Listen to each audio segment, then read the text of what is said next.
In 1992, just after the Olympic Games, over 3,000 athletes from over 100 countries competed in over 70 sporting events at the Paralympic Games in Barcelona, Spain. All of these athletes exemplify the fierce competition of their sport, competing in swimming, track and field events like long jump, sprints, long-distance racing, javelin, shot put, and judo. Besides sharing the will to win and the drive needed to train year-round to compete as world-class athletes, these competitors have something else in common. They share something that most people would assume would make them unable to perform, making them immobile and incapable of competing in athletics. They share something that most would perceive as debilitating, making them feeble or weak. These athletes are blind or visually impaired.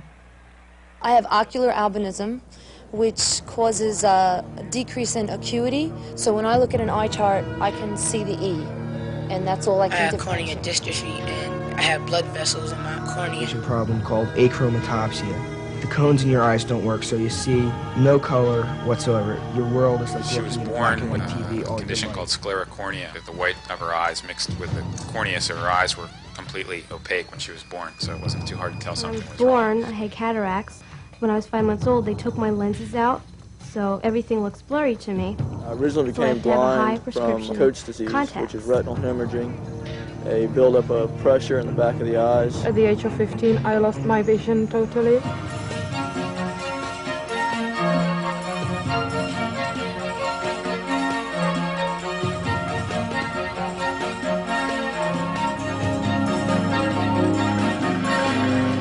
Immediately following the Olympics, elite athletes with varied physical disabilities from all over the world compete in the Paralympics.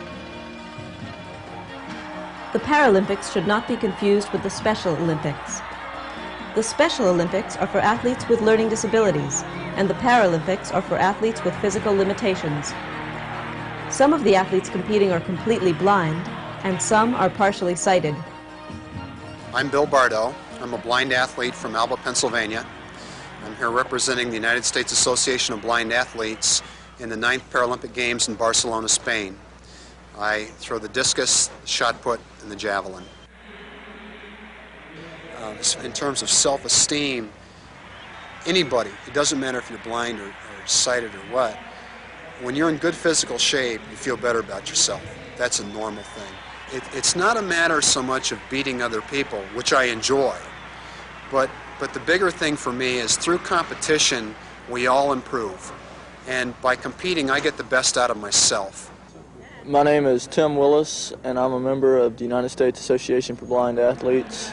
I'm 21 years old. I'm a junior at Georgia Southern University, where I'm studying pre-law. I'm competing right now in track. I've done the 800, 1500, and 5000 over here in Barcelona. Initially, I was skeptical that a totally blind person could run, period, in terms of being able to be a competitive athlete.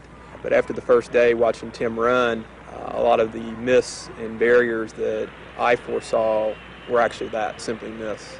And it was clear that Tim had the desire and the ability to be a competent athlete, and that the fact that he was totally blind was just more of an inconvenience, so to speak, than a barrier.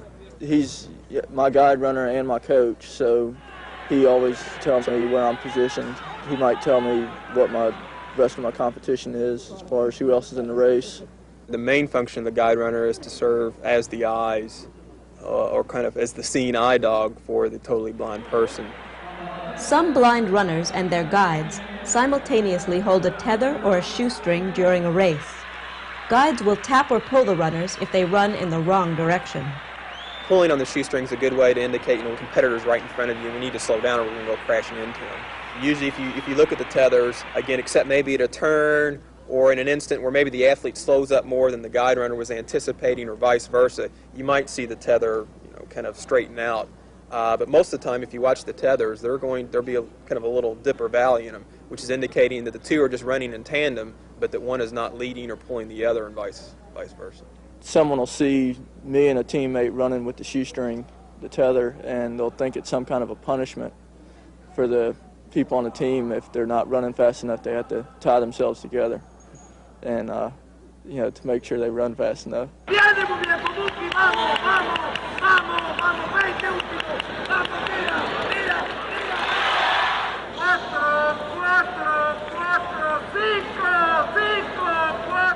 Another method of guide running is the calling system. Under the calling system, a B1 sprinter runs the 100-meter dash. In these time trials, callers help guide the runners by using auditory signals, or calling, to help keep the runners in their lanes.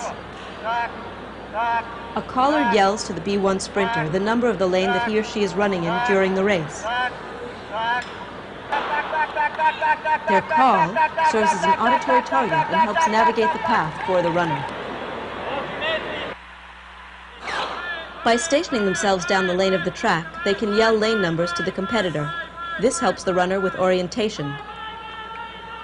If the runner drifts into another lane, the guide will yell out the lane number in order to get the runner back in the lane. The shortest distance between 2 points is a straight line, so the transmission of the caller's signals is important. The communication between the caller and the competitor is crucial for winning results.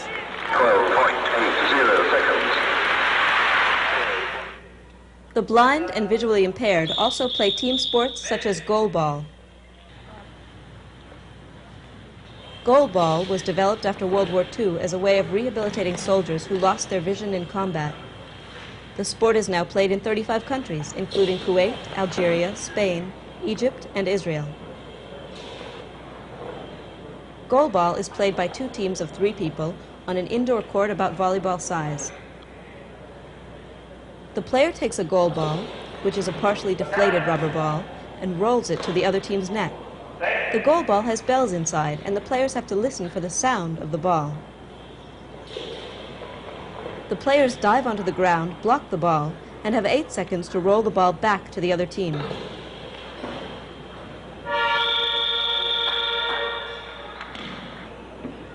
All players, blind and partially sighted, must wear eye shades that prevent them from seeing anything. In sanctioned sports for the blind and visually impaired, there are 3 different categories in which the athletes compete. The categories are B1, B2, and B3. B1 athletes are unable to recognize objects, such as a hand. Right here.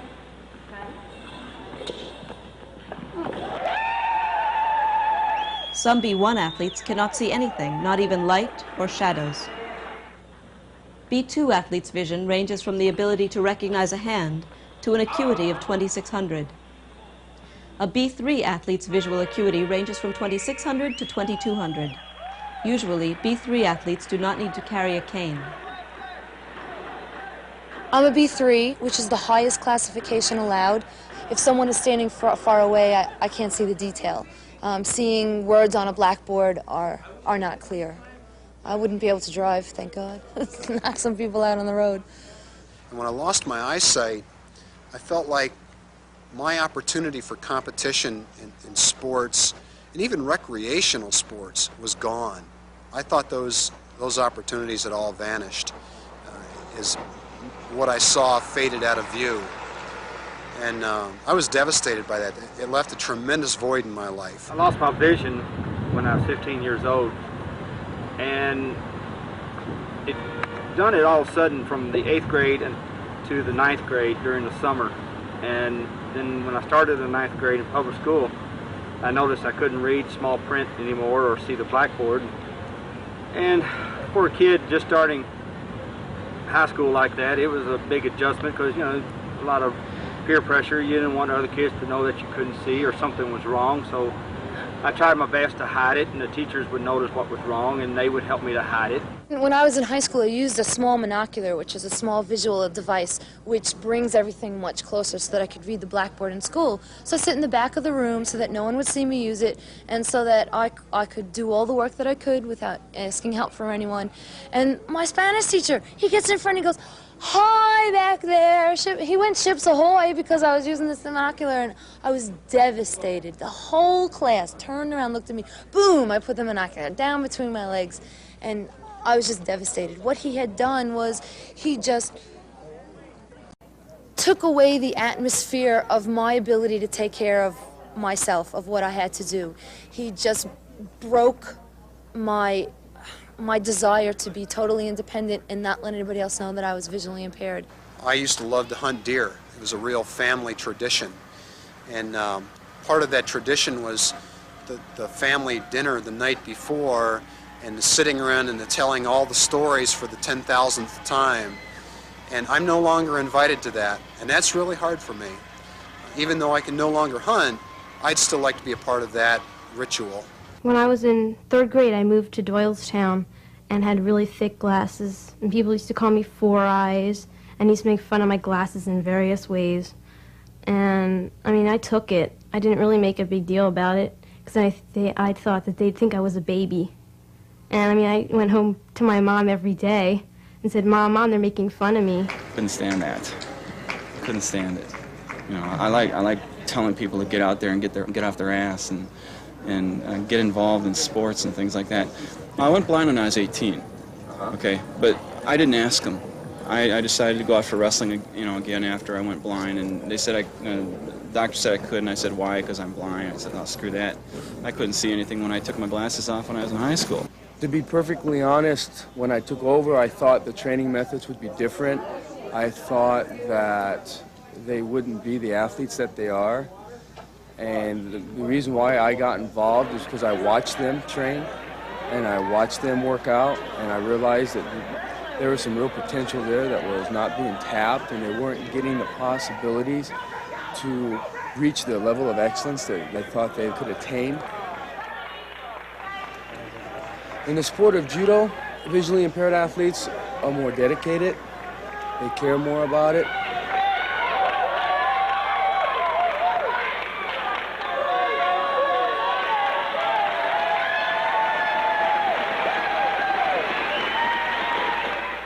I like surprising people, you know, in wrestling and in judo. It's kind of neat to go out there and throw a guy who's sighted, and they come back and later on say, hey, you're really good. Yeah, what'd you expect? I'm not here for my help. That's right. It's, you know, we do what we can, you know, to beat people. I'm in the shot put, discus, javelin, and judo. He's basically a thrower of implements and people. People only when I'm threatened.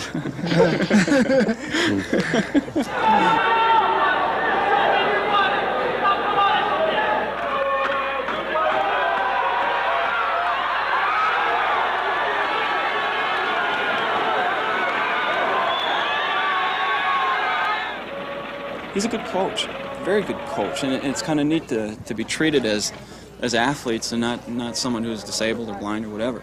I talked to a gentleman yesterday who has helped coach these guys in the past, and he said, you know, these guys are disabled athletes, and you just got to treat them like that. They just can't do what regular athletes do, and that's so wrong. That's so wrong. They can do what regular athletes can do, and these guys proved it time and time again all year long. I mean, I busted their butt. They worked harder than any team I've ever coached.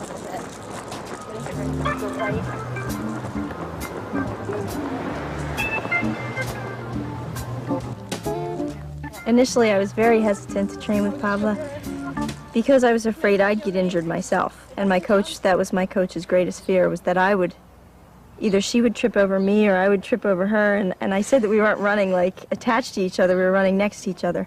But he was very afraid. Some of my friends, you know, when I said, oh, I'm going to start leading a blind runner, said, are you serious? Why, you know, how do you do it? How do you, like it was this incredible thing that I was going to do and that it was so hard to learn. But, I mean, it's just communication. The only difference is that with Pavla, as compared to my other teammates and training partners that I work out with, is the rattle that I carry. It's what she listens to. It's what keeps her next to me without straying too far away. It's the sound that she goes by. I have to make sure I move my arm enough so that she can hear the rattle. I never liked the name. My perceptions of blind people have changed since I met Pavla, because I used to think that blind people, you know, had some limitations and they really, you know, couldn't do everything that a sighted person could do. but she's starting to change my thoughts on that. My parents both, they play a lot volleyball, as well as my brother. Of course, this is kind of sport which is not really good for me.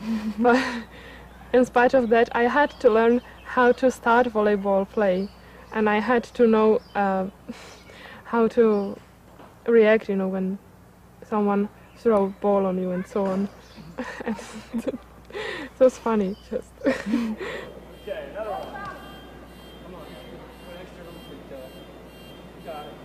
Of course it is handicapped because I cannot do things the same way as most people in society. I have to look for different ways in order to achieve the same things as they do.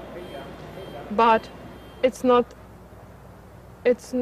doesn't restrict me from society, or it doesn't push me out from the sighted world at all. Many of the children you see here have been denied the opportunity to participate in gym class at their public schools. Some of them have rarely been given the chance to do calisthenics, play soccer, or even shoot a basketball. These kids are blind and visually impaired and are learning sports skills at a camp sponsored by the Pennsylvania Association of Blind Athletes. I think I have some things which I could share and give to other blind people, especially children. What I'm thinking about is especially inspiration to inspire them what they could do to become a part of the sighted society.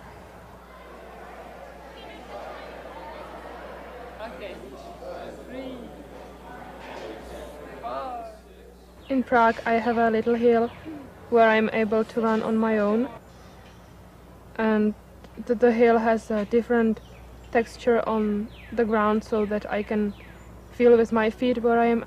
Once I was running there and a man with a little kid were passing me, and the child read my sign and said, "Blind." And father said, "Yes, very well, you read it correctly." And the kid just thought, kept on thinking and said, "Blind, does it mean that she's blind?" And the father answered, "No, of course not, of course she can see, come on." Through participating in sports, these people challenge some of the attitudes we have about the blind and visually impaired. Given the chance, these athletes prove they are capable of achieving all that is possible to become champions. They are portraits of possibility. Whoa, shoot! Get out, Monty. Oh, hey. You're strong!